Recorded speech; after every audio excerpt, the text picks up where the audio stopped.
नमस्कार आप सभी को, स्वागत है आपका हमारे इस प्लेटफ़ॉर्म पर। आज हम लोग एक अधिनियम पढ़ेंगे, अधिनियम 1947 को। आपको सबको पता होगा अधिनियम 1947 संयुक्त प्रांत पंचायती राज अधिनियम अ, के बारे में बात करता है और जो ग्राम पंचायत अधिकारी की परीक्षा होने वाली है, उसके लिए ये अधिनियम काफ़ी महत्वपूर्ण है। ये एक आपके सिलेबस में दिया गया है, ठीक है? इसमें हम लोग 2 धाराओं के बारे में आज पढ़ेंगे। धारा नंबर है 32 और धारा नंबर है 41। यहाँ से आपके एग्ज़ाम में क्वेश्चंस देखने को मिल सकते हैं। इससे पहले मैं इसको शुरू करूँ, आपको बता दूँ अगर आपने हमारी टेस्ट सीरीज़ को जॉइन नहीं किया है, तो इस टेस्ट सीरीज़ को ज़रूर जॉइन करिएगा। इसमें हर संडे को आपके मॉक टेस्ट होते हैं।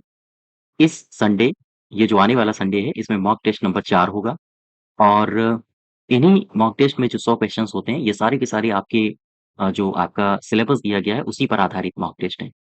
और जो आने वाले दिन हैं, उनमें 7 से 8 घंटे का इसी में डिस्कशन होता है ताकि आपका कंप्लीट कोर्स रिवीजन हो सके, ठीक है?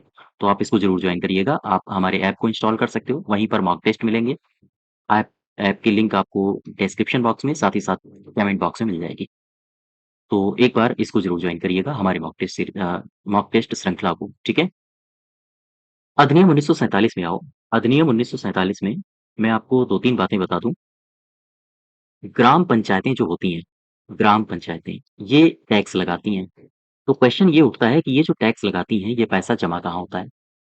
प्रधान क्या अपने घर में रखता है? सचिव जी क्या अपने जेब में रखते हैं? नहीं।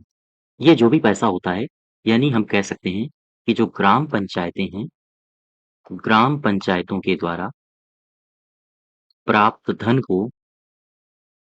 धन को निधियों में जमा किया जाता है। निधियों में जमा किया जाता है, ठीक है? क्वेश्चन ये आता है कि ये जो निधियाँ हैं, इस निधि से मतलब क्या है? इस निधि से मतलब है ग्राम निधि, ग्राम फंड और इस ग्राम निधि का वर्णन कहाँ दिया गया है? आपकी धारा 32 में। ये धारा 32 काहे की है? ये धारा 32 है अधिनियम 1947 की। तो एक सिंपल सा क्वेश्चन यहाँ से बना, अधिनियम 1947 की किस धारा में ग्राम निधि का ज़िक्र है? तो आप बताओगे धारा नंबर है 32, ठीक है? अब यहाँ से मैं 2-3 बातें और आपको क्लियर कर दूँ। ग्राम निधि, ग्राम निधि। ये जो ग्राम निधि है, धारा नंबर 32 की बात करता है।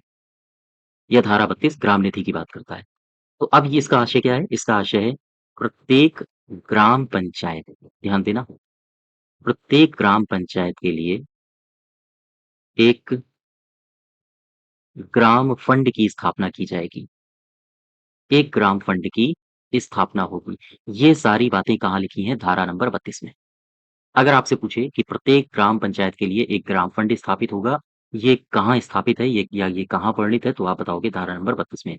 काहे की धारा है? तो अधिनियम 1947 की धारा है। अब देखो यहाँ, सपोज़ करो ये ग्राम फंड है, ठीक? ये क्या है? ये है ग्राम फंड। यहाँ पर रुपया आएगा, कहाँ से आएगा? ग्राम सभाएँ जमा करेंगी। ग्राम सभा की तरफ से कोई राशि जमा की जाती है या फिर ग्राम पंचायत के बारे में आपको पता होगा, ये टैक्स वगैरह लगा सकती हैं या फिर इनके पास पैसा आ सकता है भूमि प्रबंधक समिति से। भूमि प्रबंधक समिति भी अपने द्वारा लाए गए पैसे को ग्राम फंड में जमा करेंगे, ठीक है? तो हम ये सीधा-सीधा कह सकते हैं कि इन संस्थाओं के द्वारा, ये जो भी संस्थाएँ हैं, इन संस्थाओं के द्वारा किसी संस्थाओं के द्वारा प्राप्त सभी रकमें सभी रकमें ग्राम फंड में जमा होती हैं, ठीक है? ग्राम फंड में जमा होंगी। अब मुझे एक बात बताओ, ये जो संस्थाएँ हैं, ये सारी की सारी संस्थाएँ ग्राम फंड में जमा कर रही हैं। अब क्या ग्राम फंड में पैसा जमा ही होता रहेगा, खर्च नहीं होगा क्या? खर्च भी होगा। खर्च कहाँ होगा? आओ देखो, उत्तर प्रदेश पंचायती राज अधिनियम, उत्तर प्रदेश पंचायती राज अधिनियम 1947, इसकी एक धारा है, धारा नंबर है 41। ध्यान दो, इसमें क्या है? इसमें है बजट का वर्णन, बजट का वर्णन। अब मुझे बताओ, ये जो बजट बनाया जाएगा, इस बजट में किस संस्था को कितना रुपया दिया जाएगा, कौन-सी समिति को कितना रुपया दिया जाएगा, तो वो पैसा कहाँ से दिया जाएगा? वो पैसा इसी निधि से दिया जाएगा। तो ध्यान रखिएगा, बजट का वर्णन है, इस बजट के अनुसार होगा क्या? ग्राम फंड की जो भी रकम होगी, ग्राम फंड की रकम कहाँ खर्च होगी? ग्राम सभा के ऊपर, साथ ही साथ ग्राम पंचायत के ऊपर, साथ ही साथ भूमि प्रबंधक समिति के ऊपर। तो ध्यान दो, ग्राम सभा हो या ग्राम पंचायत हो या भूमि प्रबंधक समिति हो, ये अपने-अपने क्षेत्र में कुछ न कुछ काम करेंगे। तो भूमि प्रबंधक समिति के कार्यों को करने के लिए करने के लिए ये राशि खर्च की जाएगी। ये बात आप समझ पाए? फिर से समझ लो एक बार। ग्राम फंड में पैसा कहाँ से आ रहा है? ये सारी की सारी संस्थाएँ पैसा दे रही हैं। इसके अलावा भी पैसा आता है, जैसे सरकार के द्वारा दिया गया अनुदान है। सभी पैसा इस फंड में जमा हो जाएगा। अब होगा क्या? बजट बनाया जाएगा धारा 41 के अनुसार। संयुक्त प्रांत पंचायती राज अधिनियम 1947 की एक धारा 41 कहती है कि बजट बनाओ ग्राम पंचायत के लिए। तो जब भी ये बजट बनाया जाएगा तो पैसा इन समितियों को, ये समितियाँ अपना सुचारू रूप से काम कर सकें, इनको पैसा कहाँ से दिया जाएगा? यहीं बजट से दिया जाएगा। ठीक है? अब मैं एक बार आपको एक लिस्ट बताता हूँ कि ग्राम फंड में पैसा आता कहाँ-कहाँ से? ध्यान दो। ग्राम फंड में जमा राशि। ग्राम फंड में कहाँ से आएगा? तो ध्यान रखो, अधिनियम 1947 के अंतर्गत अंतर्गत लगाया गया टैक्स, है ना? पंचायतें टैक्स लगाती हैं, जैसे मान लीजिए मनोरंजन कर, घरों पर कर या फिर मेलों, हाटों पर शुल्क उनसे वसूलती हैं, तो वो पैसा कहाँ जाएगा? वो पैसा यहीं ग्राम फंड में आएगा, ठीक है? राज्य सरकारें भी पैसा देती हैं, तो राज्य सरकारों द्वारा द्वारा दिया गया अनुदान, वो भी पैसा कहाँ जाएगा? वो भी ग्राम फंड में जमा होगा। इसके अलावा जिला पंचायत या फिर अन्य निकाय के द्वारा दिया गया धन ये भी पैसा कहाँ आएगा? ये भी पैसा यहीं आएगा। मान लीजिए ये कोई गाँव है, इस गाँव में ग्राम सभा की ये कोई ज़मीन है, यहाँ पर कूड़ा-करकट, कबाड़ वगैरह है। तो अगर ग्राम पंचायत इस कबाड़ को, इस कूड़ा-करकट, घूरा जिसे बोलते हैं, कई बार देखा होगा पशुधन का जो मल होता है, पशुधन होता है, उसे भी बेच के पैसा लाया जाता है। तो वो जो पैसा होगा, वो सारा कहाँ होगा? वो यहीं ग्राम निधि में जमा होगा। अर्थात हम कह सकते हैं कि जो गाँव पंचायत है, गाँव पंचायत द्वारा बेचे गए बेचे गए कूड़ा-करकट से प्राप्त धन, कूड़ा-करकट से प्राप्त जो धन होगा, वो भी कहाँ जमा होगा? इसी ग्राम फंड में जमा होगा, है ना? कई बार आपने देखा होगा कि गाँव में तालाब होते हैं, इन तालाबों में मछलियाँ होती हैं, ठीक है?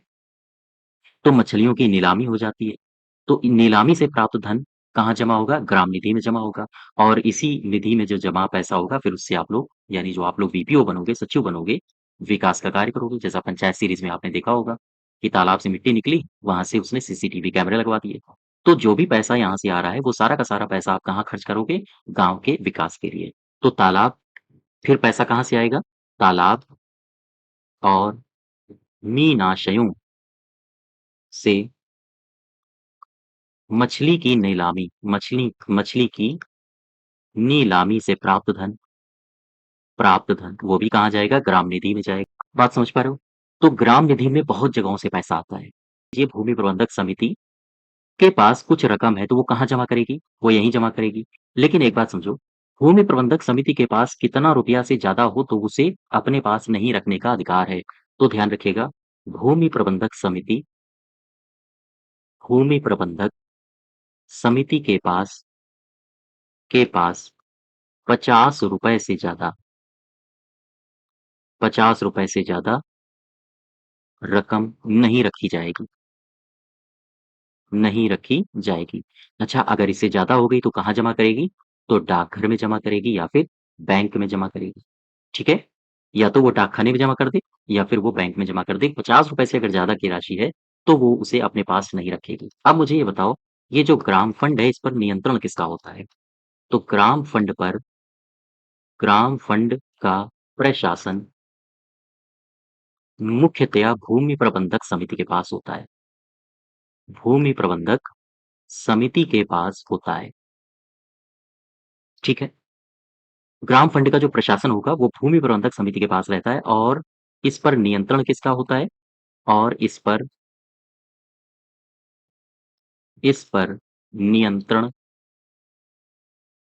डीपीआरओ का होता है, जिला पंचायत राज अधिकारी। बात समझ पा रहे हो? डीपीआरओ का होता है, जिला पंचायत राज अधिकारी का होता है। अब मुझे बताओ अगर ग्राम निधि से पैसा निकालना हो, आहरण करना हो, तो वहाँ किसका-किसका रोल होता है? तो ध्यान रखिएगा ग्राम निधि से धन का समस्त आहरण और वितरण किसके माध्यम से होता है? ग्राम पंचायत के प्रधान ग्राम पंचायत के प्रधान और सचिव द्वारा संयुक्त रूप से किया जाता है। संयुक्त रूप से किया जाता है, ठीक है? बात समझ पाए? तो ये है हमारी ग्राम निधि, यानी आप जो वीपीओ की तैयारी कर रहे हो, ये सारे के सारे टॉपिक्स, ये सारी की सारी बातें आप एक बार ज़रूर याद रखिए, ठीक है? और आज यहीं तक रखते हैं, इससे पहले मैं आपको एक बार फिर बता दूँ, टेस्ट सीरीज़ आपका जो मॉक टेस्ट नंबर चौथा है, वो संडे को जारी किया जाएगा आपके ऐप में, तो आप इसको ज़रूर जॉइन करिए, ठीक है? धन्यवाद।